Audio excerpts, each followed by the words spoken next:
Well, hello there, ladies and gentlemen, and welcome to another edition of the Mr. Warren Hayes Show. I, of course, am Mr. Warren Hayes, and today is Thursday. It is October 22nd, and we, right here, right now, are going to be talking about professional wrestling. Professional wrestling!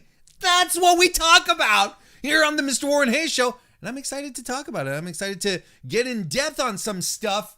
As it was a good week for wrestling. Wrestling news, wrestling events, wrestling things. We got some good stuff going. And I hope you guys have some good stuff going too. As you join me live here on youtube.com/MrWarrenHayes. Because yes, the Mr. Warren Hayes Show is indeed recorded every Thursday night, 9 p.m. Eastern, over on the good YouTube environment. And since we're doing this live, that means that we do have people joining us here live as well.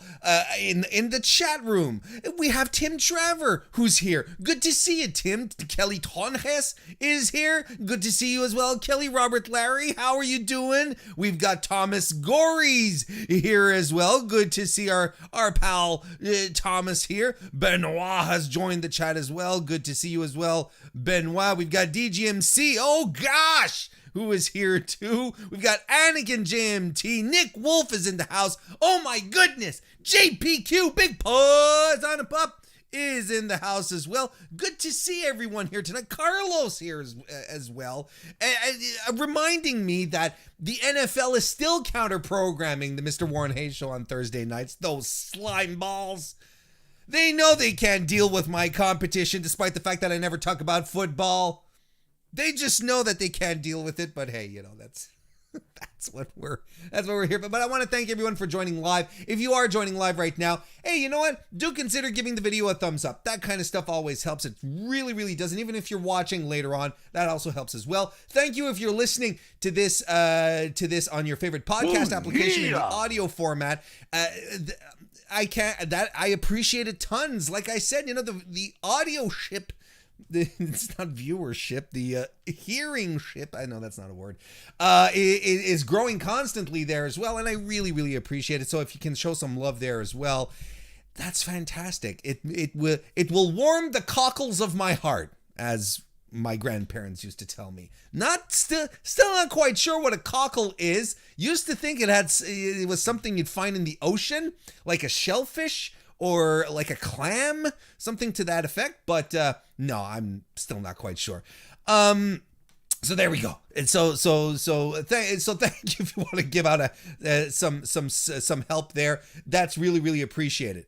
Got some stuff coming up for y'all over on belltobells.com. That's BELLTOBELLES. I am still conducting interviews with women who ranked on the PWI Women's 100 this year. We already released a bunch of them. Priscilla Kelly, Shaza McKenzie. Who else have we got? Shaza McKenzie. I can't remember who we released already. There's been so many. That's the thing, is that there's been so many wrestlers that we've been talking to. Session Moth Martina, of course. Lainey Luck. An interview as well. Priscilla Kelly you mentioned. And there's also other interviews that not necessarily that I've conducted, but are still there as well. Jamie Hayter is one of them. Faye Jackson. Killer Kelly was released today. Kristen has written up an interview that she had with Killer Kelly. All fantastic stuff, and we've got more on the way. We've got more wrestlers coming on the way. Solo Darling, Lufisto. We've got so many. So go keep an eye on that. The Bell to Bells the Bell to Bells Twitter, belltobells.com. Keep an eye out on that. Keep an eye out on the Mr. Warren Hayes Show YouTube channel as well this Saturday morning, because it's a pay-per-view weekend. That means I'm going to be doing a prediction show for WWE Hell in a Cell. My God. And I am going to be joined once again, a returning guest, my good pal Tony from the Get to Tables podcast, who's going to be joining me again. He's been on the show before, going to be doing the predictions with me on Saturday. I'm looking forward to talking with him. Tony's a great guy. He's really a great guy. Does some great work with the Get the Tables podcast. They do Tuesday nights. They do Impact watch-alongs over on Twitch. They have their own podcast on Saturday nights, and he'll be joining me on Saturday morning to talk about Hell in a Cell. Get all that ready. Get all revved up for the big show this weekend. I am stoked for that.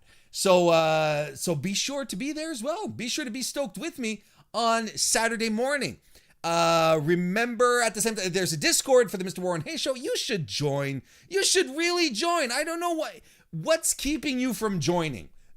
The fact that Discord feels huge and intimidating and there's just a bunch of nerds who hang out there. Well, you have complete and total proof right here as I'm speaking that it is not that intimidating and that there's not only nerds that hang out on Discord. There's me. Come on over to the Discord. It's a cool place. Come and join us. Constant, frequent discussion, live watching with the members of the Discord. Check it out. It's a good time. It's fun. Don't forget also to come to the post stream after I'm done here over on patreon.com/MrWarrenHayes. We're going to be having a discussion called "Who is the best heel in the business right now?" Ooh. I will be talking with members of the Patreon because we do live calls as well as talking with the chat as well. If you don't want to call in, you can join us in the chat as well and bring us your opinion. Who do you think is the best heel in the business and why? And we're going to talk about that tonight on the Patreon right after the show. Patreon.com/MrWarrenHayes. Show some support, become a Power Pal member, and you can join us there as well. You can also show you can also show some support by joining the Mr. Warren Hayes channel as a member. When you do, it's particularly useful if you like to come to the live shows. Come to the live shows, become a member, and you get a ton of extra emojis that you can use. Specific emojis just for people who come to the live shows and enjoy the live shows. That's what they're there for. And of course, you can always drop a super chat and I will read your question and or comment and or moon on the air, such as this super chat that was left to us by Anakin JMT. Thank you very much, Anakin, for the super chat. Starts off by saying, we could talk about how PS5 and Xbox Series X is almost here. Instead, just saying, nah. We could. I feel like at some point I should do like a special, I don't know, something video game related, but I don't know what. I've tried streaming video games once, some time ago, playing Fire Pro Wrestling. I don't know, maybe I should get into that again. Keep with the wrestling theme, but there's no way I'm playing 2K20. I think I have, was it 2K19 that I had, or was it 2K18? I think it was 2K18, the one with Seth Rollins on it. Tim Traver, that was the last 2K WWE 2K game I bought.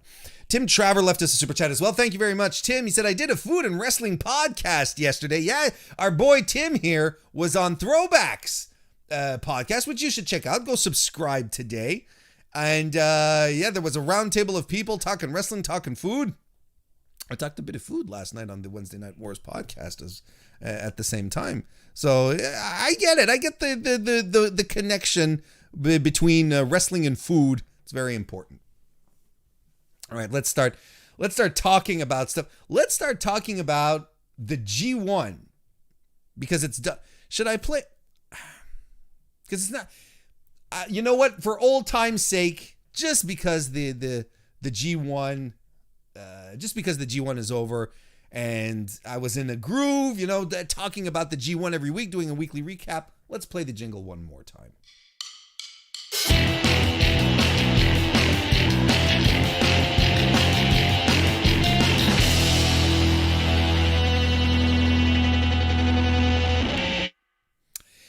Yes, the G1 Climax 30 concluded this past week. Ladies and gentlemen, Kota Ibushi is your G1 Climax winner this year. back-to-back winner. He is one of 3 wrestlers in the history of the New Japan since the G1 has been called the G1, because the tournament in and about itself exists since the 70s under different names, but since it was branded the G1's Climax, since that time only 2 other wrestlers have won back-to-back G1s. We're talking about Masahiro Chono and Hiroshi Tenzan. Nice company to have there. And Ibushi is the first wrestler to reach the finals for 3 consecutive G1s. That's a good accomplishment for our golden boy here. Honestly, here's what you get. This is what you say. Hey, Aaron Entertainment and Robert Sterling, good to see you guys. Welcome to the chat. I don't think there really was any other pick for Wrestle Kingdom against Tetsuya Naito than Kota Ibushi. I really think he's the money guy. I as much as, people made cases for Sonata, people made cases for Jay White and Okada. I don't think there was any more interesting match to get at Wrestle Kingdom this year than Naito versus Ibushi. And Ibushi is such in top shape. Tetsuya Naito is motivated. He had a spectacularly good G1. He has accumulated, and I forgot to pull out the stat. It just popped into my head right now. But Tetsuya Naito has is currently the wrestler who has accrued the total amount of match time throughout one G1. That's crazy. Like, he has hours of wrestling time racked up, and his matches were all fantastic. It was a really good G1 for him. But frankly, there really was no other major star power, something so compelling as Ibushi versus Naito. I don't think anyone would have really got excited with Tanahashi. Okada maybe, but it also felt a little too soon to sort of come full circle with Tanahashi, not Tanahashi, Okada coming back for the belts. I don't know. And it definitely isn't Naito Evil that's getting everyone excited either. So that's for sure. So I'm excited. I'm excited for it. Anakin JMT left us a super chat again. Thank you very much, Anakin. And he says, is this the year Ibushi finally wins the title? Ugh. It's been... Give me a couple of weeks still. Let's see how this buildup goes. Let's see what happens at Power Struggle. But I gotta tell you, Naito... There's a thing here. Naito needs a proper run with the titles, right? Because he won the titles at Wrestle Kingdom last year, then COVID, then he drops the titles to Evil for like a week or a month, 90 days, and then he gets it back. Like, Naito needs a proper run. He's one of the most popular, if not the most popular guy in New Japan.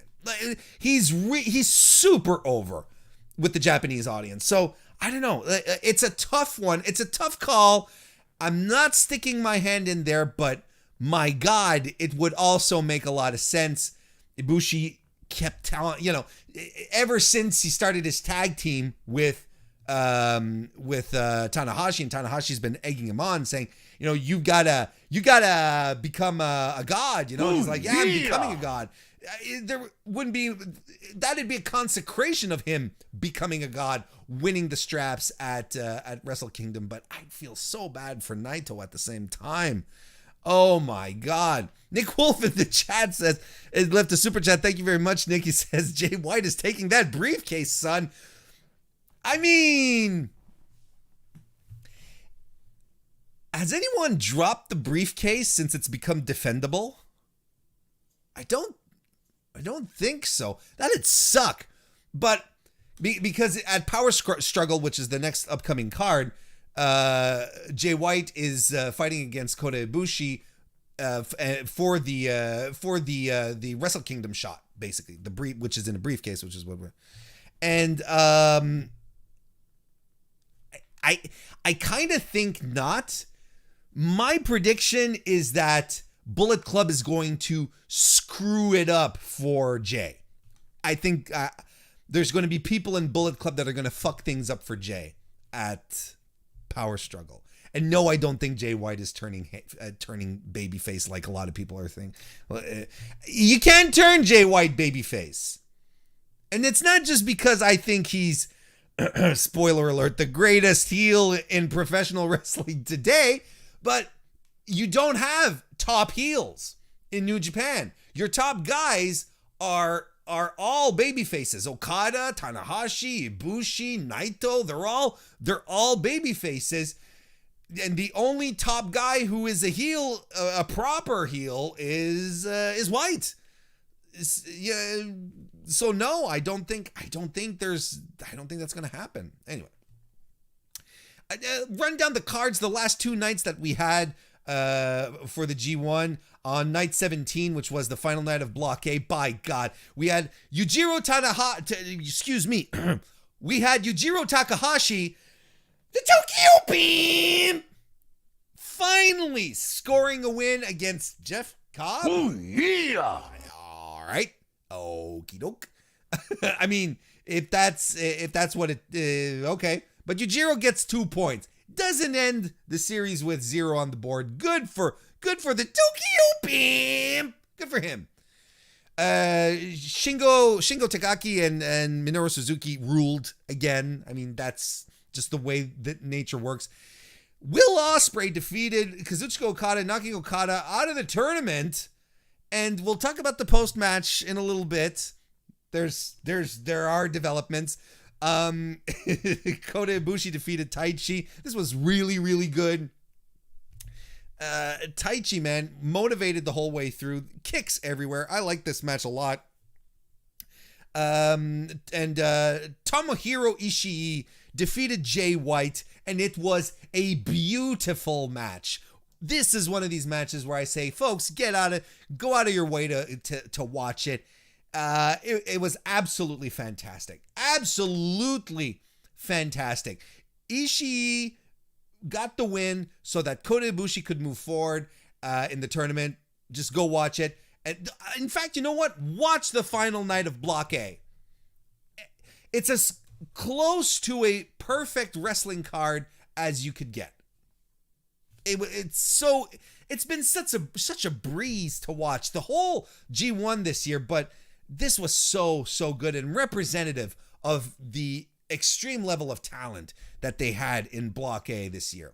Block B, the last night, wasn't so great. Yoshihashi defeated Toru Yano, the king of pro wrestling, which is topsy-turvy land. But again, Yoshihashi scores a couple of points, good for him. Juice Robinson defeated Hiroki Goto. Tanahashi defeated Zack Sabre Jr. That was okay. Both of them have had better matches against each other. Kenta defeated Naito, which was a bit of a surprise, but that's good. I like it. That means Kenta technically has a world title shot in his pocket. Sanada defeated Evil in the main event, and I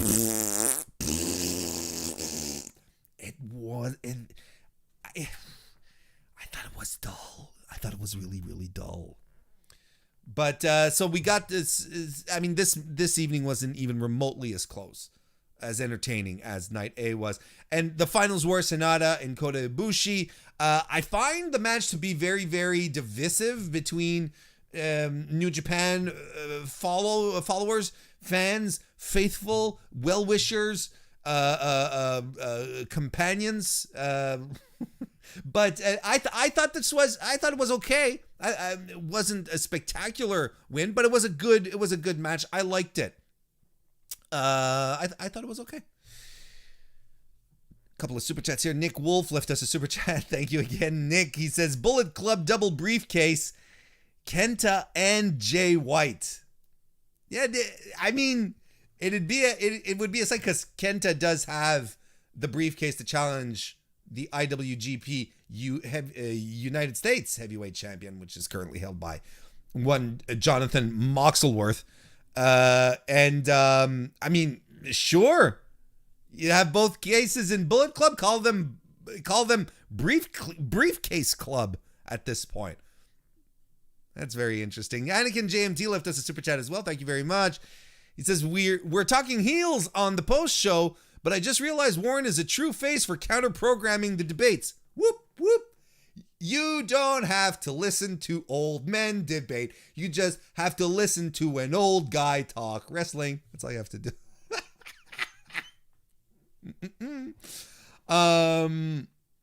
So the G1 in general.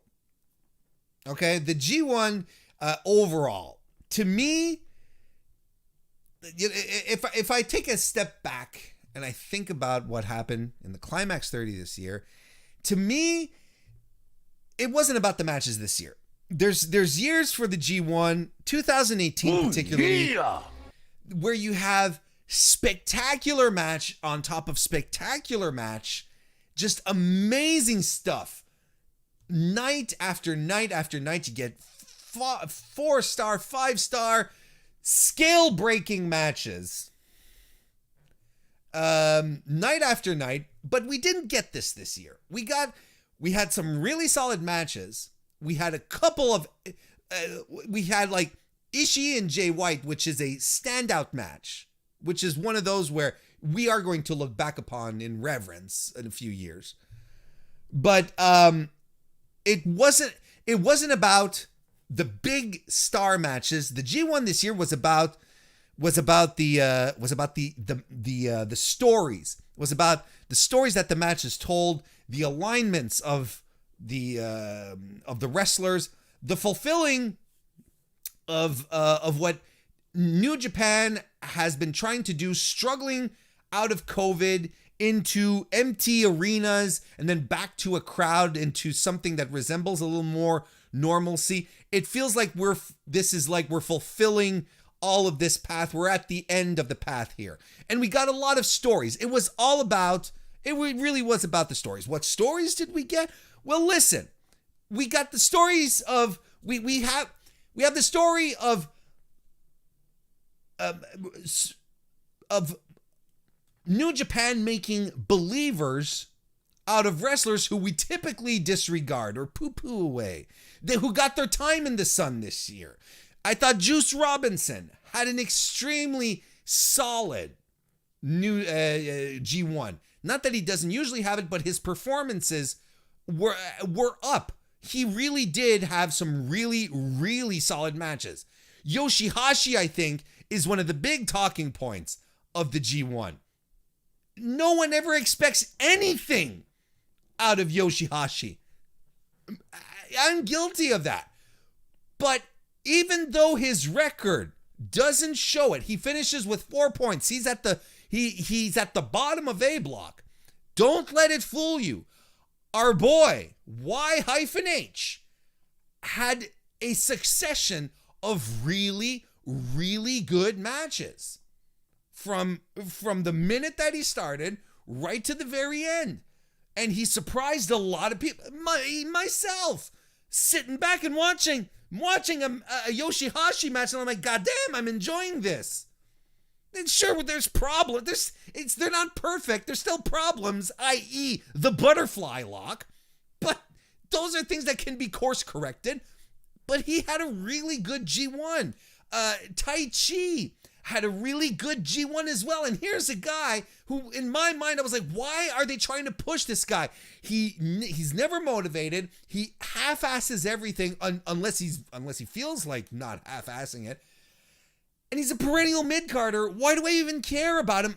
Look at the great work that he's been doing, not just since COVID, since the start of the year, since going for the tag titles with Zack Sabre Jr., I've never enjoyed Tai Chi as much as I've enjoyed him in 2019, and it's all to his credit.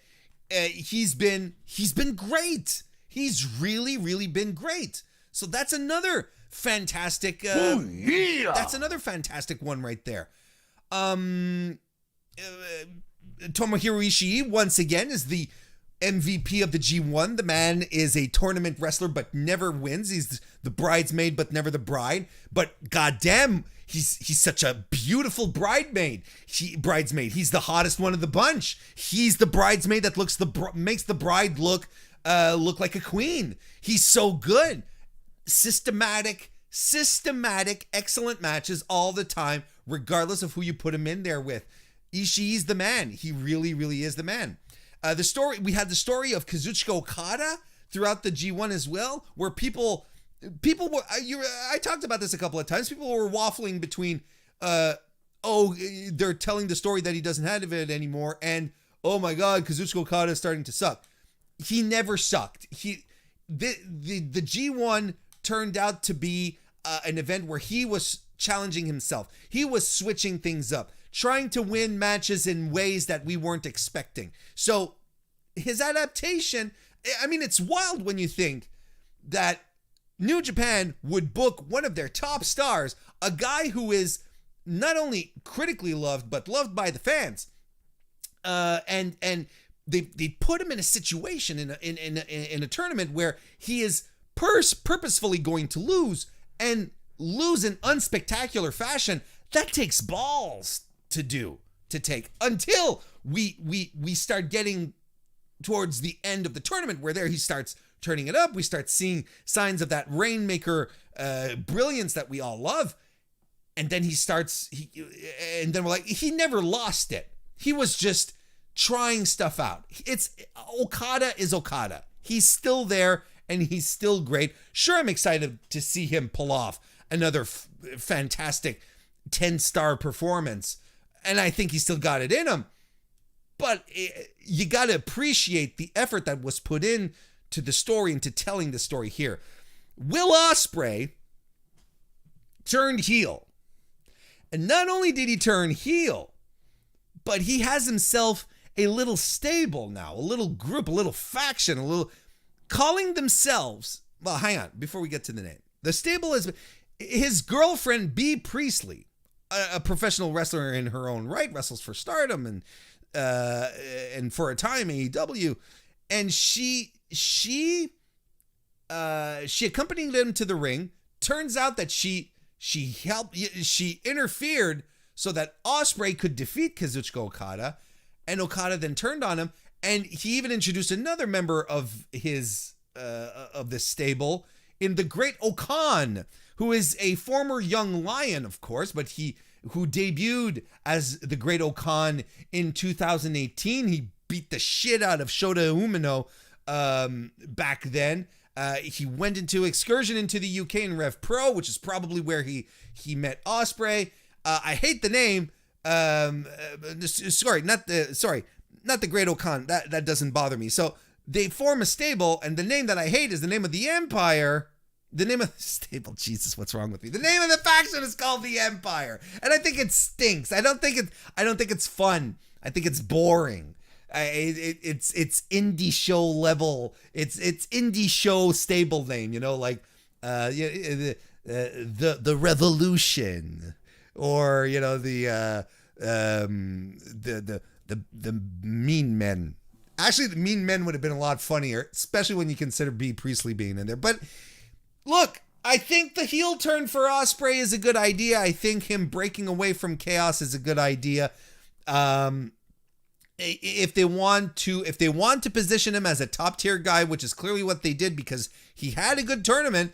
I think he clearly established himself as a heavyweight. Well, it makes sense to break him apart, get him away from Okada's shadow. They're probably going to feud into Wrestle Kingdom, and I'm okay with that. That should deliver a great match when January rolls along.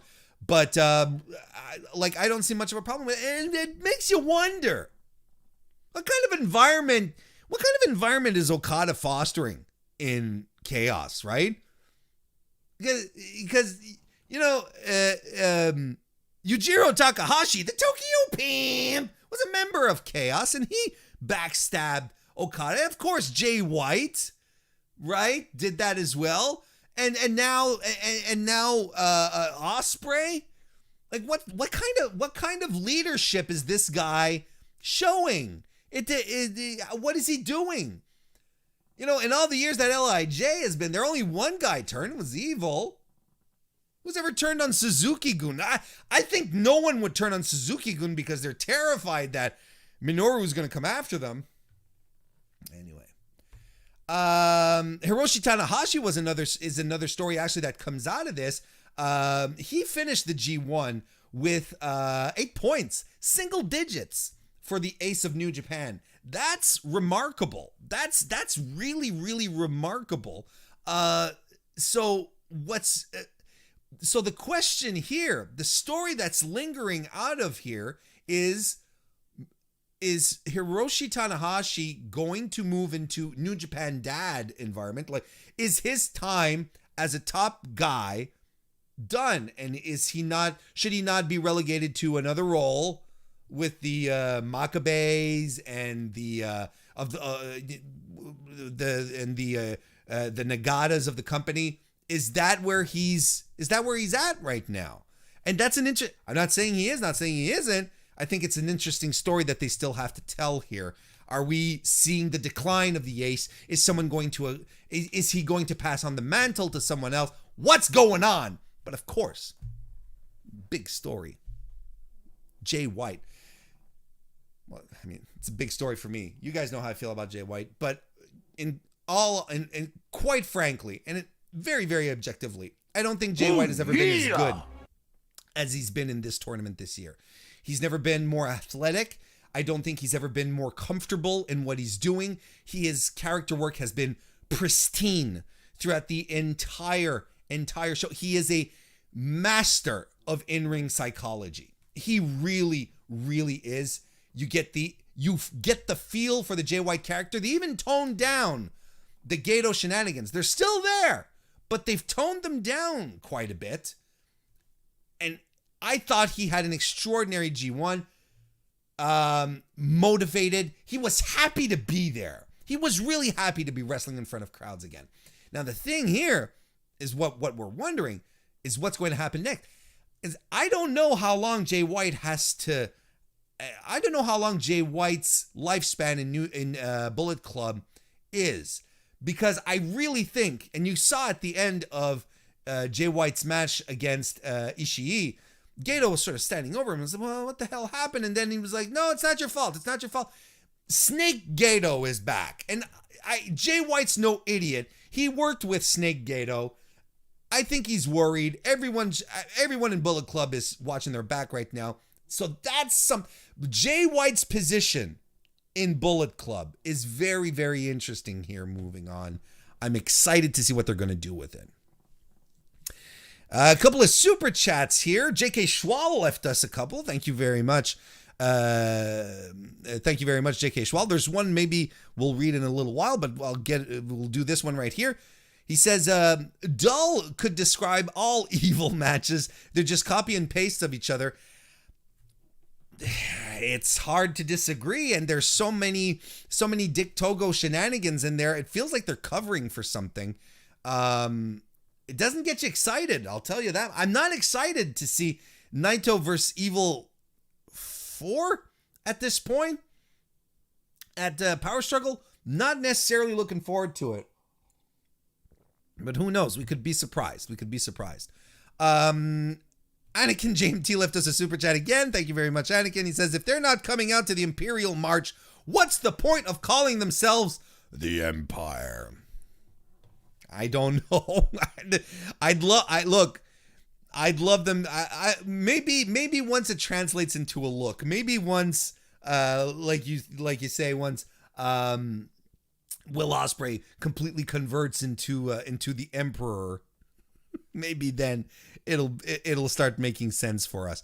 But yeah, say hello everyone to Everything Pro Wrestling who just jumped in the chat. Thank you for being here. And for as far as 2020 goes, the G1 Climax 30 is officially done, and so is the weekly G1 recap.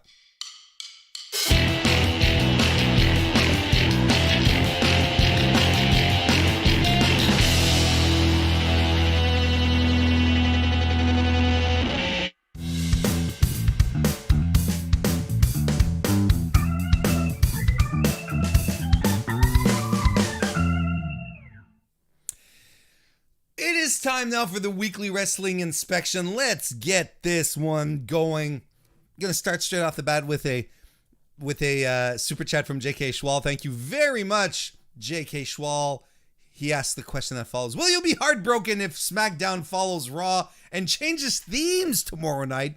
Potentially the era of "Are you ready for a good time" is ended. I don't know. I like the meme part of it. I think I would be heartbroken. I think it'd bug me if SmackDown changes themes. But they had their season premiere last week, right? And they still had the same theme. I mean, they could change at any time. It's WWE. It doesn't matter. But because I like the meme of it, so I'd kind of miss it. My God, Raw's new theme has the particular quality of not being catchy at all. Like, it's not something that you're going to hum distractedly. You know, you're not going to be like washing the dishes and then all of a sudden you're going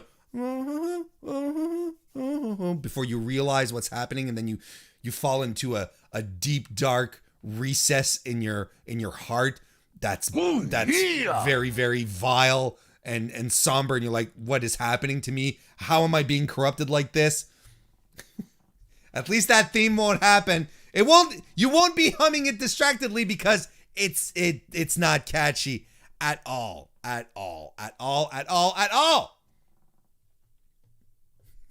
So let's start by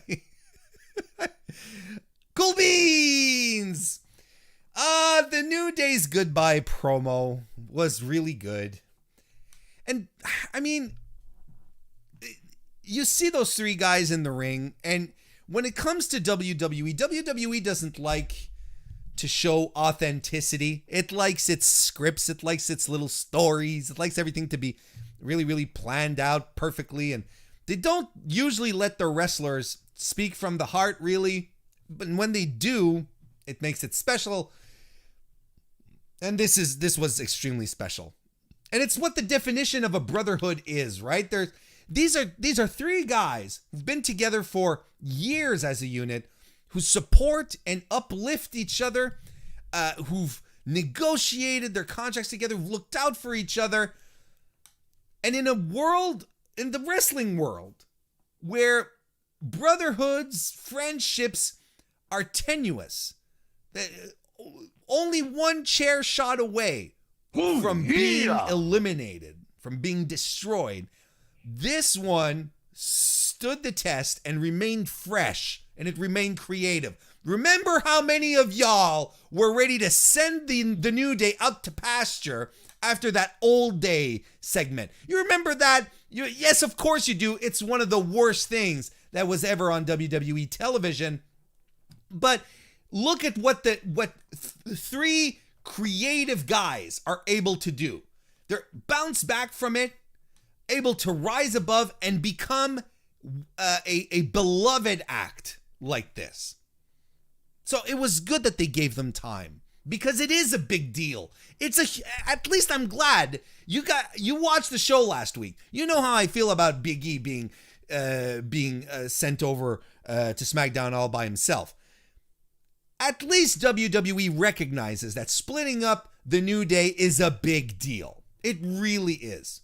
And they had a fun match with Sheamus, Nakamura, and Cesaro as well. They had a great send-off. A couple of messy spots, but it was a fun match.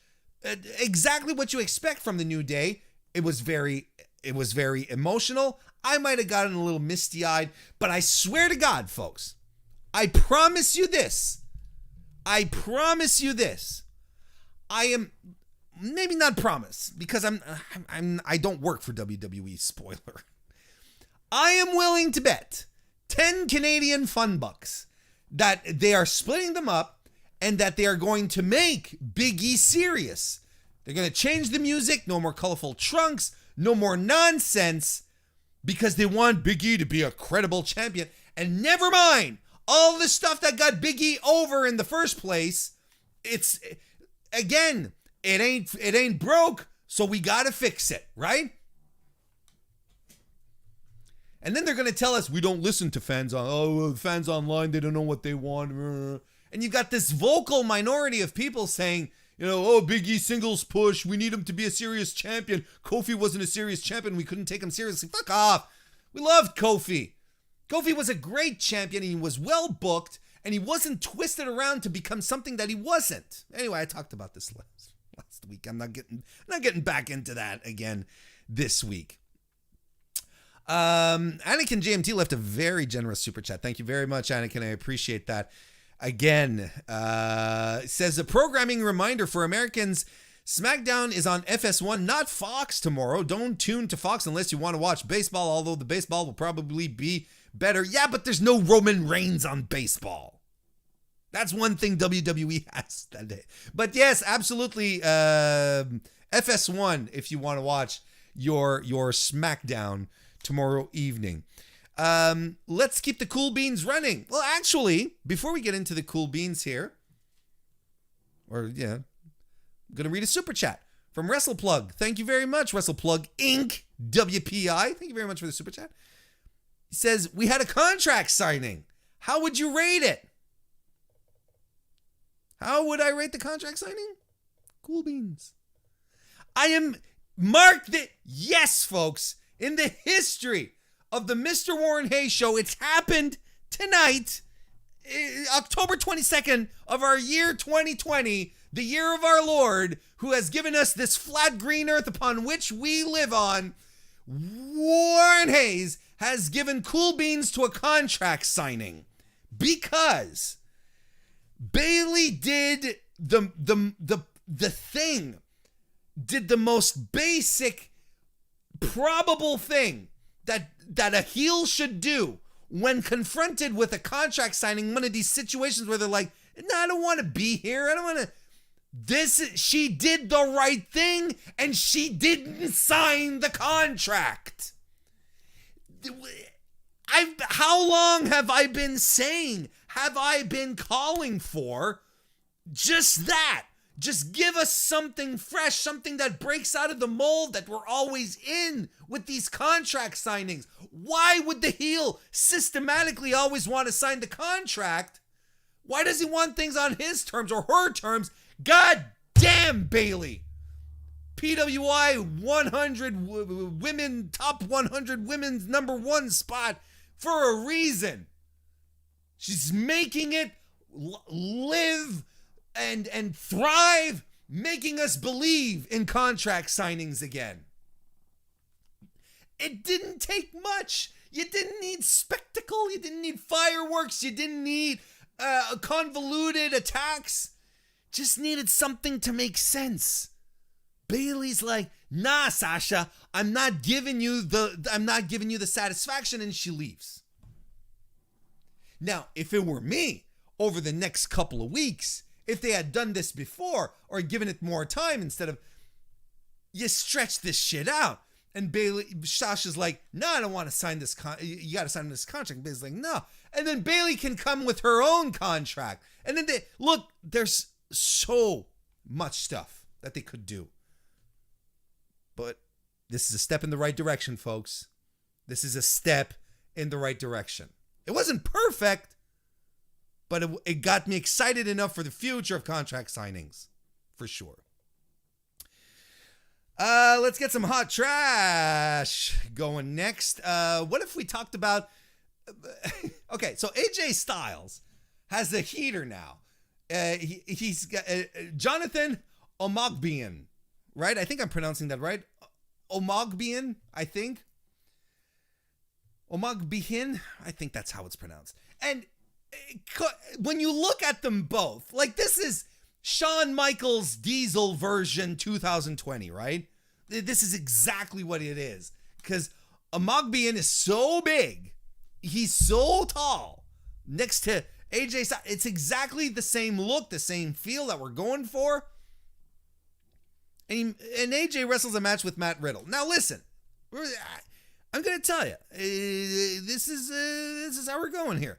This is the thing here. I don't have a problem with Matt Riddle jobbing out. I don't have a problem with him losing matches these days. I'm completely okay with it.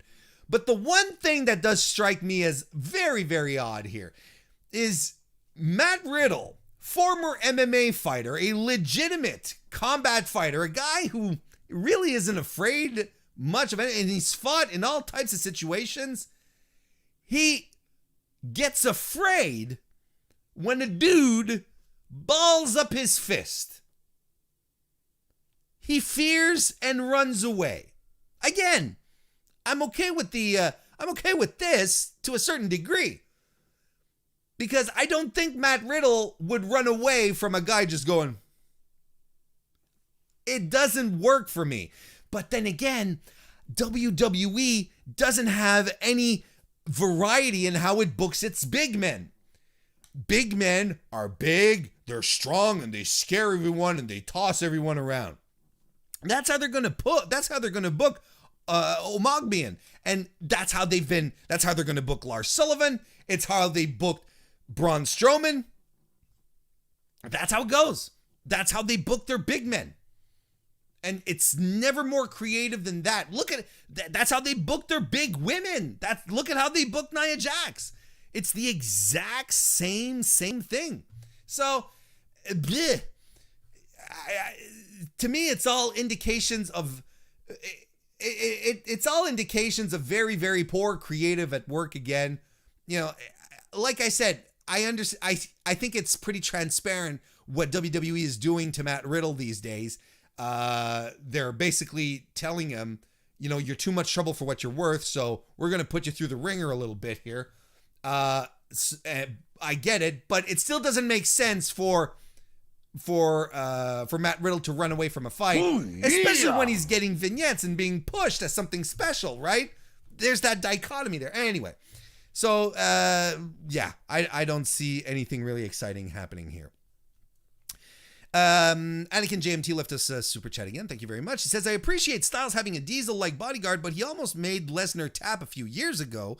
Does he really need protection? Well, if you look back at AJ Styles' career, he's always had people watching his back. He was a leader of Bullet Club. He was in that TNA stable, and it's not the Main Event Mafia. It was the one where with Ric Flair, I can't remember what it was, but he was in a stable there. He had the OC at the backing him up recently. To me, heel AJ Styles has dudes watching his back. That's how it works. So it's not much of a surprise for me here, at least in his heel persona. Let's keep up the hot trash going here. I have a question to ask you, Fortune. Thank you very much, DGMC. That was the name of the stable. Let me ask you guys a question. Why would you break up the Iconics if you're going to put Peyton Royce right back into a tag team? I really want to know. Why would you break up the Iconics and have Peyton Royce within not even a full month has elapsed, or has a month later, excuse me, that's right, a month later, have her teaming with Lacey Evans? I don't understand it. I really don't understand it. And this is, again, look, it could be, and I'm going to give them the benefit of the doubt. It could be that it was a one-night thing because they wanted to have a women's tag match. It could be just like something spontaneous, just a one-night affair. It could be. But the way they were acting, creating a dynamic between themselves, Peyton and Lacey, it feels like they're going in for the long term. And on top of that, here's the other thing. Peyton Royce split her from a tag team to put her into another tag team with another wrestler where they don't get along? You mean the actual gimmick that currently the tag team champions have? So we'll have two pairs of women who don't get along, whereas Peyton Royce was wrestling with her best friend and they got along. They even got along after they split up. What the actual fuck is happening? It doesn't make sense. This is the stuff that WWE doesn't think we pay attention to, or they're like, it's just wrestling, but we do. We do. And it weighs heavy on us when this kind of shit happens because because we're supposed to be invested in it. We're supposed to get behind Peyton Royce and getting a singles push or whatever. What's the reason behind the separation? There isn't any. It's just stuff that happens. And it's very, very frustrating for those of us who do want to watch and enjoy it. Want to keep talking some more hot trash, folks? Let's do it. Let's keep talking some more hot trash. So much hot trash, may have to take a sip of water here. So, I don't know if you noticed, but Retribution lost their first 6-man tag match with Ali as their leader. And or 8-man, I should say. Not only did they lose it, but they all got taken out by one dude.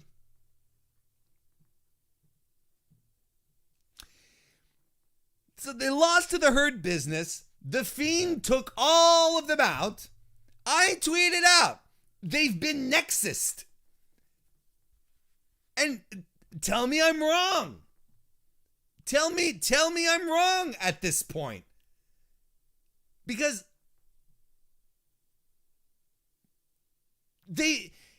all they've done, they being Retribution, essentially, outside of, I think this was their second match, outside of the matches was just attack people, throw shit through windows, flip a car, nothing really exciting. They're supposed to be this force. Oh, the group that calls themselves Retribution, they're here to take over WWE, but they get smushed in one night. And here's where the story doesn't make sense. This is where it loses all of its teeth. They lose the match. They get punked out by the Fiend. And then we go backstage where Mustafa Ali, this brilliant leader that they have, tells us that he was the hacker. Okay, they're tying that back in, fine, sure. And that WWE it has to fear them. They know all the secrets. They're in for it. WWE is going to be taken down from the inside because he has all their secrets. He says, we're strong, we're coming for you. But here's the thing. This is what happens. They do this promo after they miserably lost, got taken out. Ali is supposed to come on TV and then convince us that they're still a threat. I don't believe you. I don't believe you, Mustafa. Love you to death, but I don't believe you. You guys have not done anything to remotely prove to me that you are a threat. You've chased superstars out of the building. Oh, goodness. You cut the top rope with a chainsaw. Whoop-de-ay. But you haven't done anything wrestling related. You haven't done anything to show that you will actually take down WWE. What if you had ruined someone's chance to winning the title at a pay-per-view? What if Retribution had actually come in, like all 60 of them, whatever their numbers are, and just occupy the Thunderdome, and no matches, or they decide what the matches are and they take over everything, production, and show them as a large threat to the entire WWE, because right now they're not. Right now, they're not even a threat to the Hurt Business because the Hurt Business just settled them. They're not a threat to one guy in the There's one guy in the company that took them all out. How are we supposed to take Retribution seriously in any way, shape, or form? Again, going back to my theories, to my explanations as to how this group came to be, first and foremost in WWE. These are the Antifa folks. These are the protesters, the malcontents who are never happy and want to tear down institutions, that are heels first and foremost. So of course they're going to get squashed out straight off, because the WWE loyal, who stand strong with the WWE, they're going to win. But even in that type of scenario, you have to make the threat feel like a threat. And right now, Retribution feels like an afterthought. There's nothing that resonates, that makes them feel like credible threats. When they came out with their masks, we laughed. But we were like, maybe they'll do something with them, so they give them this big match, and they lose the match, and The Fiend takes them all out. I don't understand. There's someone, and we know who it is, who has lost complete connection with how to tell stories, how to relate to an audience, how to make things happen, how to make your talent feel invested in what they're doing. Vince doesn't get it anymore. He just doesn't. And this is the kind of shit that we get. We get visuals, we get moments, but we don't get anything compelling. We don't get things that we can sink our teeth into. If Retribution had taken out the Hurt Business and had viciously take them out, that would have been a good start. Keep them away from the Fiend. Why would you do that? Why would you Nexus them right out the gate? You've been building them for months. It's so stupid. Anakin JMT left us a super chat. Thank you very much. Anakin says, breaking, Gary Cassidy reports Serpentico has signed with AEW. Good. I'm glad to see that David Arquette's getting work. Thank you. I love that meme so much. He's not David Arquette, by the way. It's a joke. It's a joke. Anyway, I'm done talking about WWE. Man, I'm excited. I'm excited to start talking about WWE again in very, very positive tones. And I'm excited to talk about the matches on WWE instead of just talking about the storylines and the stuff that's not working and not focusing on the matches. And because that's why we watch wrestling. And I'm excited to come back to that. But Jesus, they're making it so hard these days. Let's go back to some cool beans here. Because we're going to talk about Dynamite. Listen, hey, you know what was cool beans? The first fucking hour of AEW Dynamite last night. I'm going to tell you. Cyclops is better than Wolverine. How are you? Welcome to the chat. It was as close. Last night's first hour of Dynamite was as close to a perfect hour of wrestling, of a wrestling show that I can remember. Wasn't perfect, was close to it. Jesus, it was good. It was good. Started off with Wardlow versus Jungle Boy. We had the Kingston promo, the Mox promo. We had the Omega squash. We had Penta versus Phoenix. You had something for everyone in this match. And this is what you did. You established, you had a good big guy versus small guy match and a big athletic guy. And I don't know if you've heard, but big athletic guys sell tickets. I don't know if you heard about that, folks. It's like, we get it, JR. He said it twice during the match. It's like, okay, he's talking to someone backstage right now. He's sending a message out there. We get it, JR. You don't like the flippy shit. You like the big athletic men because they sell tickets. Anyway, so Wardlow versus Jungle Boy, your classic match, but classic size differential. Two really good wrestlers. Wardlow is always a pleasure to see when he wrestles. That was really good. That gave you something straight off the back, that you could latch on to. The smaller underdog versus the big hulking guy. It was good. The promos, Eddie Kingston, Jon Moxley, just reminding us what fucking good promos can do to build hype for a match. Are you guys excited for Kingston versus Mox at All Out? Because not at All Out, at Full Gear, because goddamn, that promo that Kingston cut last night and Mox's rebuttal were fantastic. And that's how you do it. This is exactly what Eddie Kingston did a couple of weeks ago when he had to sub into Jon Moxley's main event because Lance Archer was sick, or not sick, but had been in contact with COVID, and he was in quarantine. In the opening segment, in the first quarter hour, he grabs the microphone and he sells us on the main event with a 3-minute promo. And look at what they did together, they made this credible for me. They made me excited for this match. They made it personal, but without being, you used to be my brother. Just by being pro wrestlers, by living out of their passion. God damn, if this was not fantastic on both counts. So good. Omega squashing Sonny Kiss. Again, this is old school, the old school way of doing wrestling. Who are your stars? Kenny Omega is your star. He's supposed to come in and destroy fools. Then you know who you're supposed to cheer for. Then you know who you're supposed to swing who you're supposed to swing your favor behind. You're supposed to be like, oh, I got to take notice of this guy. He's coming in, destroying fools. That's exactly what they had planned. Was probably supposed to be Joey Janela. It doesn't matter.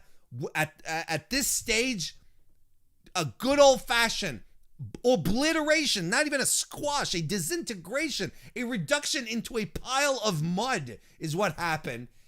I love that. That's it. It's a good palate cleanser. You're like, Jesus, okay, I get it, and it makes sense. Then Penta versus Phoenix was your spot fest with two super athletic guys jumping around, and in a fantastic match on top of that. Fantastic match, which I'm going to talk about. Everything about the first hour of Dynamite was the complete opposite of what they do on WWE. When they talked, it mattered. It mattered for real. When they wrestled, it was good. And it told solid, bold stories. There was no half-assing it in the squash match last night. V-Trigger, winning Wangel, good night. It's bold, man. And it's crazy that we consider that bold these days when that's how you used to build stars. You want to reestablish Kenny Omega as a strong singles champion, you have to champion or contender, whatever. You have to have him come in, smash the fuck out of people. That was amazing. I loved the first hour of Dynamite last night. Absolutely loved it. So let's talk about Phoenix versus Penta El Zero M. Guess we're done with the Pentagon Jr. stuff. I know it's been a while, but look, unquestionably the match of the night, unquestionably the match of the week. We knew it'd be special. It was great stuff. They wrestled Penta's pace, which is fine. This isn't a knock. It allows for much more counter wrestling out of both guys then. It was really, really good. Man, when they were lighting themselves up with chops at first, oh, that was great. It was so good. But your boy Phoenix, Ray Phoenix, stole the show. Corkscrew dive from the top turnbuckle to the floor. Top rope Hurricane Rana. Rocked him a little, right? I think he rung his bell a little bit on that one because Penta followed up with like a roll through DDT and it didn't quite work because Phoenix was a little dead weight on that one. But he got back into it. Springboard top rope Spanish fly and that tornado destroyer. I don't know how else to call it. It wasn't just a destroyer. He was countering out of something and fantastic stuff.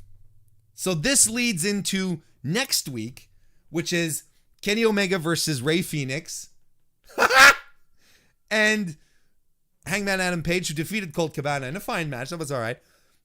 Hangman Adam Page versus Wardlow. I mean, we've got ourselves some great semifinals right there, straight off the bat. But since we're on the topic of the tournament here, I'm gonna pull out some Morum Soda here on our on AEW because I want to talk just a little bit about the rankings and losing opportunities. Look, whichever way. I was thinking about it yesterday, and I was a lot more steamed when thinking about Sonny Kiss. And this is no disrespect to Sonny Kiss, who I think is a fun performer, a cool person. I think it's fantastic what he does. I utmost respect for Sonny Kiss. But I sort of got bothered when when Joey Janela had to stay away because he got the COVID-lective, is how I like to call it now. Or he didn't get it, but he's in quarantine now. And they replaced him with Sonny Kiss. It bothered me because I'm like, look, AEW has a ranking system. Why didn't they pick in the ranks? Because Sonny Kiss is not ranked. And I've changed, people's minds can change, folks. Opinions can move around. And my opinion swayed a little bit because I understand that rankings can be a little more wibbly wobbly. It's not necessarily about what your position is. There's quality of wins there, and I get it. And Mox at the same time, he defeated 4 people out of the top 5 right now. So I get it that they didn't make that. That's why we're getting Kingston versus Mox. If we were stuck to the rankings, we wouldn't be getting that match, and I wouldn't be excited about it. And you had to pad out the tournament at the same time. You can't just put the same people in there because then we'd be saying, oh, it's always the same people. Like, I understand. Okay, so I get it. My position on using the rankings to determine who should go where in a tournament and who should be next, it's okay. And I just want, it'd be nice, if it'd be nice if it was a little more explained. But the point that I want to make here, however, is if you're putting Sonny Kiss in as a replacement, I have to wonder why someone with such a profound losing record has this opportunity to be in the tournament. Like, Sonny Kiss hasn't won many matches as a singles competitor in AEW, and he's put in a tournament in a position where he could challenge for the title. I think it should go to someone else. Would it have been like number 5 Scorpio Sky? Maybe not, because I think you don't want to kick Scorpio Sky necessarily out of the tournament if you don't want him to get squashed by Kenny Omega. I don't think that it would have done him any good. But there's other guys you could have put there to take the squash. It's a little strange to me. It's just a little weird. And when I think about it, I'm not sure that having Sonny Kiss take the squash is really all that good for Sonny Kiss, who has a contentious reputation online. There's a swath of fans who are heavily against him and who nitpick everything they do, everything he does or she does. Both pronouns work for Sonny Kiss. He's been vocal about that. I'm not trying to be disrespectful. And so whatever they want to do with Kiss, that's fine. But I don't think that being squashed is beneficial to Sonny Kiss. I think it could have been, let's say we had reversed the roles and put Jungle Boy in there. Let's just say. I think Jungle Boy would have bounced back much more easily from that than Kiss has or will. Maybe AEW can use this as a story moving forward for Sonny Kiss. And that would be a very redeeming quality. And I think it would make the squash sensible. It would have given it a reason. But if it just hangs like that, I think ultimately it makes him look worse coming out than going in. And I don't think that's necessarily a good thing. That being said, I understand why they did it, because ultimately it serves to propel your superstar and make sure that we understand that Kenny Omega is not fucking around. And I'm cool. I understand the story behind it. It's just I don't know how beneficial it is for Kiss. That's all. We're going to talk about music now. And we're going to talk about it as Cool Beans. Now look, preface right off the bat. I mean, this segment has split the fan base down the middle, hasn't it? Now, if you liked it, that's fine. If you didn't like it, that's fine. Me, I liked it a lot. I thought it was refreshing. Seeing MJF and Chris Jericho do a rendition, a wrestling adjusted version of Frank Sinatra and Sammy Davis Jr. doing My Shadow and Me. It was silly, fun, charming, and overall inoffensive. What it was a Stewie and Brian situation from Family Guy. That's what it was. I'll tell you one thing, okay? It works in storyline. And I think this is the one thing that hasn't been pointed out enough. But in the storyline that Jericho and MJF are doing, it works and it advances their story. It was Stewie, like I said, Stewie and Brian from Family Guy. That's it. But they're both self-righteous and corny and very full of themselves. And this whole situation, this whole act that they put together showed that they're very, very much alike. They're really on the same page. Cut from the same cloth, if you will.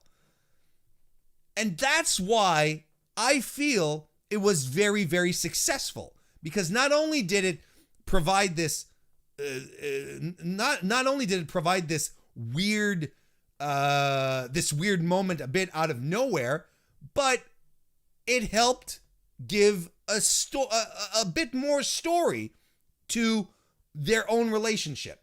Now, if we're to move over to another wrestling moment that happened this week on Raw, the Elias one, which I thought was fine. I think ultimately that the Jericho MJF thing was more successful, not because the Elias thing was bad. I think the lip syncing was off, but Jericho was off a little bit on his own lip syncing as well. I don't want to get too nitpicky on that, but the difference here, and Elias's song, which is really, really good. It was it was really, really good. The song works. It's well done. It's well executed. It's catchier than the Raw theme. I'll tell you that much. It's well produced. The difference here is that WWE wanted to create a moment. And we know this. WWE is more interested in putting on moments than wrestling matches or stories. They want to create snippets that can be sent to other media or put into social media, and they can stand alone and live on their own. And that's what they wanted to do here. They wanted the spectacle of the full band, the fireworks, even though they were all unplugged. That's what they wanted, right? So they wanted to show off, as they do often, that their superstars can do it all. AEW, they saw it as a storyline opportunity, a bit of an aside, a bit of just a little absurdity throughout it all. And pro wrestling is inherently absurd, folks. That's the thing. That in its very, very core, we're watching simulated combat and people really getting angry about simulated combat. So in and about itself, this world that pro wrestling lives in is weird. It's just weird. So yeah, that's why I think and like I said, it's not that I didn't think that Elias's performance was bad. I enjoyed it. I just like the Jericho stuff more, Jericho MJF stuff more, because it ties into a story, a direct story. It's just as simple as that. But hey, whatever you decided to like, that's absolutely fine with me. Absolutely fine with me. We're going to finish off with a bit of hot trash, though, unfortunately. And we got to talk about Alex Reynolds getting knocked out in the ring.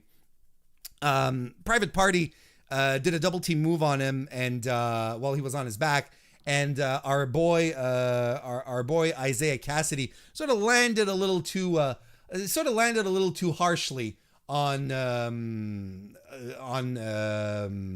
he sort of landed a little too harshly, a little too close to Well, actually landed on Reynolds' head is what I'm trying to say here. Thank you very much. And he knocked him out cold. Nobody checked on Alex Reynolds. And, one of the jobs that a referee in the ring has is to ensure the safety of the talent. And he has to ensure that they're able to compete and that they're staying on top of things. Sometimes from outside sources like accidental injury, sometimes, they got to watch, they have to protect the wrestlers from themselves as well. But listen, they have to announce that when something's wrong. They have to, that's why there's the X that exists in wrestling. And they also, they're also equipped with microphones in ears so that they can talk to production. The ref is the front line. He's not the person who's going to treat. He's not the person who's going to make a final call or whatever, but he is going to, or she is going to be the person who's going to determine whether there's a problem or not in the match and do something about it. Hell, while he was landing there, the Bucks bumped off his head. Off his body, I should say. Not off his head, but off his body. Pepper Parks, the Blade, had to drag Reynolds to the corner because no one was doing anything. Reynolds, it wasn't just to tag in and maintain kayfabe, right? We have to drag him. They had to drag him from the middle of the ring to the corner because he was in the middle of the ring while there were 8 other people around him, maybe not 8, but 6 other people wrestling. So someone had to do something. So he managed to get him out of the ring. Rick Knox, who was the referee, look, he didn't check on him at all. At all. He fucked up. It happens. It's a hell of a fuck up. Don't get me wrong. It's not like counting a fast 3 count when it was counting a 3 count when that wasn't the finish. But no one is perfect. But no one checked up on him at all. Doc Samson is outside on the ring. I didn't see anything happening there, nor did anyone backstage. He has, there's an in-ear. As I mentioned, the communication goes both ways when they're in gorilla position, whatever AEW calls it. I don't remember. It's not exactly gorilla position, but this is something that I recall here, that I definitely remember, that there's communication between both. No one watching the match backstage went, "Hey, can you, Knox, check on Reynolds because he doesn't look okay." I mean, he messed up. Rick Knox dropped the ball hard here. Now, I'm not saying this as a systematic problem, in AEW for refs to be doing this, right? To ignore they don't ignore their hurt wrestlers. Hell, Aubrey Edwards, as I mentioned earlier during the Phoenix Penta match, she was all over Phoenix when he had his bell rung. She was checking on him, so and that actually just juxtaposed to what happened with Rick Knox makes it doubly not a good look. You know what I mean? And it's double bad when you consider the Matt Hardy stuff at All Out, where Aubrey threw up the X, but somehow they had this instant concussion validation check that they were able to send Matt Hardy back out to wrestle without a problem. I mean, and that being said, I don't give a shit, and I still maintain this. Matt Hardy should not have returned to take any bumps, climb anything. They should have sat him down. I am 100% okay with making fantasy stipulations disappear from my simulated combat show. I am 100% okay with that if it ensures the safety of wrestlers. Perfectly okay with that. As a fan, I want AEW to be transparent on its protocols when it comes to wrestler safety, because there have been hiccups, recent ones, and I want to know what's up, because I care about the talent. I care about the wrestlers. I hear a lot of, then the only solution is to ban multi-man matches. No, it's not. It's not a moment to say no more multi-man matches. If a responsible company will then look at the problem that happened, the issue that occurred, and will sit all appropriate parties around a table and will come up with a solution, a new process, a new protocol, new directives to follow, if we're doing multi-man matches like this to ensure that if another talent does get hurt and the action is fast and furious, which I understand probably added to the confusion of the situation. Don't get me wrong, I'm not stupid. But they have to identify what the fallacies are here to protect the talent. It's just that simple. If there was a problem here, there's something that has to occur. There's something good that has to come out of this. And there's nothing wrong with revising your policies and trying to do better. You really don't. There you have it, folks. 'Twas the weekly wrestling inspection.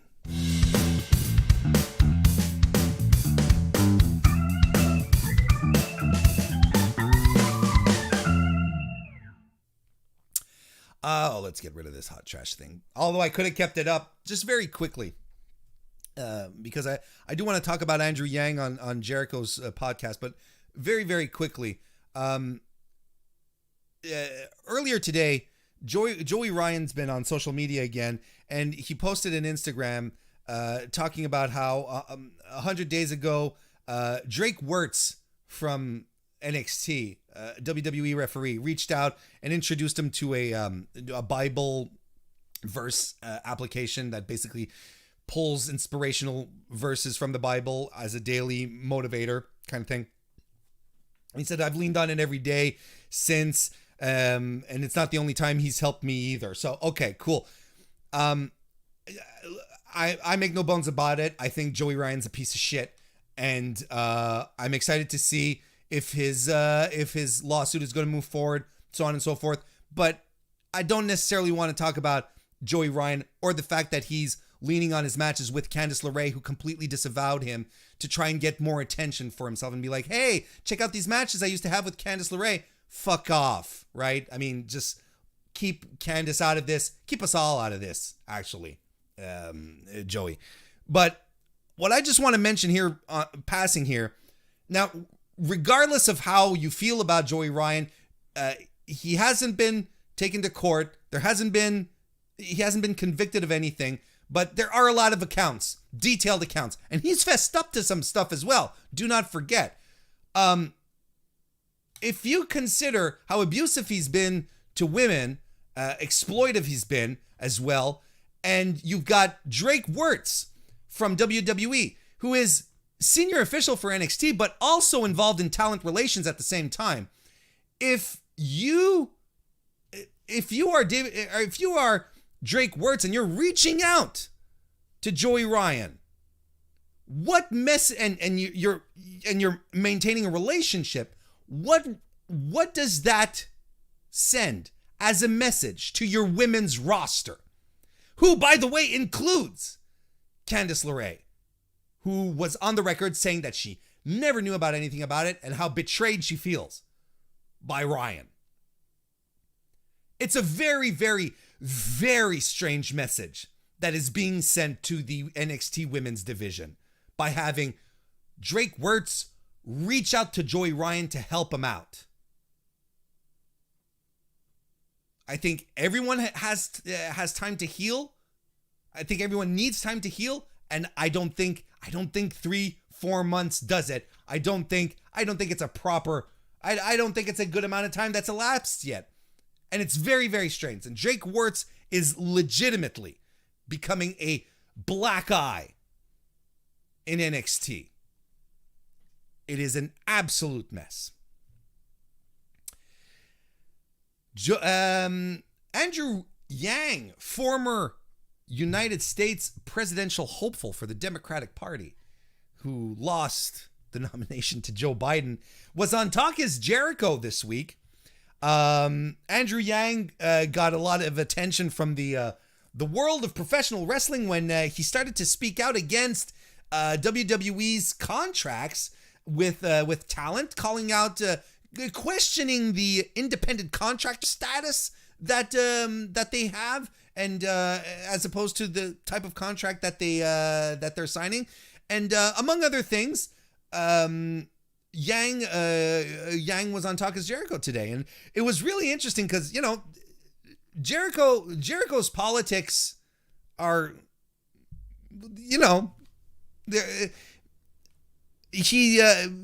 I think he's been an all lives matter kind of guy, right? So there's stuff about him that you're like, okay, this is kind of strange that he's having Andrew Yang on, and Andrew Yang is there talking about universal income and how it makes sense, especially when we're in the context of of COVID, where people are losing their jobs and businesses are closing. And Jericho's like, yeah, this makes sense. I'm like, okay, this is wild, man. I don't know exactly what's going on here, but they did talk about the WWE contract stuff, and straight out the gate, Yang said, that he pulled out some points that a lot of us have been talking about for a while. Says that the contracts as they exist right now have made and or saved WWE tens of thousands of dollars per contract, and these are directly out of the pockets of the performers, who are basically not getting the representation or the money that they deserve. He calls WWE a quasi monopoly, saying that that he doesn't blame any wrestler for signing those contracts, because if you do what you love and you want to wrestle in the big leagues kind of thing, you wrestle in the big leagues, you want to sign the contract of your dream job, right? You want to get in, even if the contract is a little one-sided, right? He says the power dynamic is uneven. You just can't go to Vince and say this contract is fucked up, because Yang seems to understand the nature of the business. You're going to get blackballed if you start doing that kind of stuff. And then he makes some very sensible points as well. Well, not that those weren't sensible, but he makes a very, very sensible point here. He says WWE is worth $3.3 billion. Vince McMahon is a billionaire. He says this is past the point of making cost-based arguments in regards to we need to scrimp on the contracts for this and this. He says the McMahons, and this is, he quoted this, I'm quoting him here, he says the McMahons are hoarding wealth at this point. Can't say I disagree. He basically says that the WWE could afford to treat their talent more fairly and legally, but they don't. And if they elected, if the Democrats were elected, because Andrew Yang would be on is on a job board within Joe Biden's current cabinet. He'd have a position on that in that regard. He says if they are elected, all he'd have to do would call the National Relations Board and bring suit to WWE because they're misclassifying their employees. He says that he'd need a brave performer to join up, because normally it would be an employee who would initiate these talks. It's not necessarily the government who does that. It'd have to be someone to speak out, someone who works within the company, who would have to come forward and speak out about it. So that's obviously a big sticking point right there. Jericho talks about the fact that, he doesn't get residuals from his matches that are broadcast on the WWE network. And Yang agrees with them. He says, the Screen Actors Guild, for instance, their protections are significant. And a lot of WWE performers would qualify for SAG because they're on television, they learn lines, they perform choreographies and whatnot, stunts. There would be a lot of stuff there that we need to unpack. So I'm thinking about all of this, and it was an interesting talk. I would have liked them to go a little deeper, but it was interesting nonetheless to hear Yang actually talk to a wrestling based audience via Jericho's podcast. And to me, look, there's no downside for talent to unionize. There really isn't. A few months ago, I don't know if maybe some of you longtime listeners remember, but I had Dan and Emily Reed of Eve Pro Wrestling on the show. I interviewed them, talking about their deal with Equity, which is a performers union in the UK, which covers performers who wrestle for Eve. So essentially, it gives you benefits like a pension plan. It gives you benefits like medical insurance, health insurance, and also makes you a member of this union, which is recognized within the larger entertainment industry, such as the Screen Actors Guild. If these performers were to become a member of SAG or ACTFA, I think it's called the other one, if WWE wrestlers or wrestlers in general were allowed to do that, it would allow them to branch out much easier into other areas of the performing arts, because the skills and the talents that they develop outside of just pro wrestling would be certified. They'd learn by being in a union tailored for performance art, things like reciting, like learning lines, choreography, public speaking, working in on a live event, working in front of cameras, all that stuff. That all these skills would have some sort of certification within SAG, which would then allow them to reach out and find other work once their bodies give up. Because you guys know, and I know, wrestlers, they have longer shelf lives than just 10 years ago, 20 years ago, but wrestlers don't necessarily go on forever, and some have careers that end a little prematurely, and the skills that they develop within wrestling should be recognized outside of wrestling. And the best way to do that is to legitimize what they do and make them part of a performance union.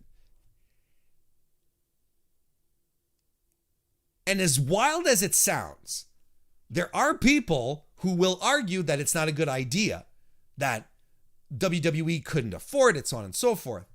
Here's the thing. I believe, well, actually, we all know that if WWE is a $3.3 billion company, and if the McMahons are billionaires, it was built off the backs of their talent. All the talent that they've been using since the mid-1980s. I think they're comfortably in a position where they can ensure that their talent is much better taken care of than they are right now. Outside of just like, because there's a lot of people who say, well, they get injured, all their medical is covered. So what? If they get injured and the injury requires surgery, but they don't come back, what happens next? What happens next if they can't wrestle anymore? And that's what WWE doesn't cover, doesn't provide for. I am very, very much pro talent. Companies will rise and fall, but there will always be talent, and it is the talent we have to look out for. It doesn't wrap around my brain at all to imagine anyone who would not want to see their favorite performers wrestle in appropriate circumstances where they're not being overused or tired out or worked to the bone just so another guy can make a lot of money off their back. I don't want the talent to feel like they're getting gypped out of some money or some royalties that they should be getting at a higher price because they want to work for the biggest company in the world and have some job security. It doesn't jive. It doesn't work for me. It really doesn't. I really do think that every wrestling fan should cape for wrestlers and not companies. And it goes on a lot of levels, of course. I like to poke a little fun at people who stand for WWE or AEW, and I understand where this tribalism stems from. I get it, but I also don't get it. The company in and about itself is nothing without its talent. And it's the talent that is the prime resource. It is the talent that entertains you. It's not the logo. It's the people who are in the ring putting on the show. And you can put as much lipstick as you want on a pig. if your wrestlers aren't doing it for you, if your talent isn't there, people are just gonna stop watching. They're gonna tune out. Don't cape for companies. Don't cape for corporations. Don't cape for multi-billion-dollar corporations. They're not your friends. They're not your buddies. They're not out for your best interests, and they're not out necessarily for the best interests of their talent either. They want to make money, and they will make as much money as they can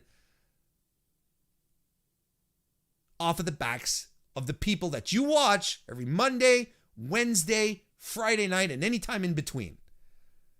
So I hope, regardless of the outcome of the U.S. election, because we're in an election season, so there's a lot of people promising and talking about a lot of stuff. I don't know how much stock you can put into this, but I hope that the discussions that have been created at this point, that are becoming more and more mainstream through Andrew Yang regarding WWE's practices will be considered, and that wrestling companies will start doing the right thing. And if it's not WWE who does the right thing, let it be someone else. I mean, WWE's contracts right now, they're ridiculous. It's absurd. But what if AEW were to decide to allow unionization within its ranks and nip the problem right in the bud before it becomes a problem? I'd respect that. I'd respect that tons if they decide to go down that route. I'd respect WWE if they decide to go down that route again. There's a lot of wrangling, and it's complicated. It's not going to be easy, but I think that as fans, the best way that we can show the talent, the wrestlers that perform for us, the best thing for us to show to them is support. Is that if they do go down this route and decide to unionize, it will be complicated, it'll be hard, it'll be a battle, but we will be there, we'll support them in this endeavor because it will mean better things for them. Better conditions, more money, better security, and a life after wrestling. I don't see the downside of it, folks. I really, really don't. Got a couple of super chats right here. Anakin JMT left us another super chat. Thank you very much, Anakin. Says Rock is part of SAG, so he and Yang should team up to try and affect change. Sure, and you know who else is part of SAG? Chris Jericho. Because he's been in movies as well. He has a SAG card. He just probably doesn't use it in the context of pro wrestling, so he doesn't get those protections or those deals. So yeah, I mean, I'm pretty sure at this point Becky Lynch has one too, because she's been on TV. They know how it works. They've seen how green the grass is. Jericho on his podcast said, look, I had a 2-minute part in the movie MacGruber 10 years ago. And he says, I'm still getting royalty checks, once in a while. He says $15, $20, $50, but I'm still getting the checks. That's how it works. Aaron Entertainment left us a super chat. Thank you very much. He says, what about AEW letting their stars do indies? In regards to the contracts, I guess you mean. I don't have a problem with that. Like, I think it's a healthy way for AEW to approach their position in this situation. At the same time, they also understand that they have 2 hours of TV programming. They want to hire people. They will have their top stars, but they won't be able to put everyone on TV. And it wouldn't be fair to lock them down into contracts or lock them down and not pay them because they're not appearing on TV. So that's why they're leaving them go off and wrestle on the independent circuit, which makes absolute sense. Otherwise, they just come off as raiding the indies from all their superstars. Of course, there's people that they're not going to necessarily allow to go out on the indies, but look at what happened during the Collective. Orange Cassidy, Jon Moxley, their champ. Hopefully they didn't get the big Rona, if you know what I mean. You know. Well, there we go. So that's unions. changing contracts. It's all good stuff. It's all good stuff. So there we go. Ladies and gentlemen, we're going to wrap this one up for tonight. Ha! Be sure to come over onto Patreon, patreon.com/MrWarrenHayes. As soon as we're done here, we are going to be talking about the best heel in the business. Who is it? You got to come over and chat with us in the text chat, or join us on Discord in the Patreon audio chat. I'm going to be taking calls per usual. Remember, this Saturday morning, 11 a.m., Get the Tables podcast will be joining me here on youtube.com/MrWarrenHayes to chat about WWE Hell in a Cell 2020. Can't wait for that. Can't wait.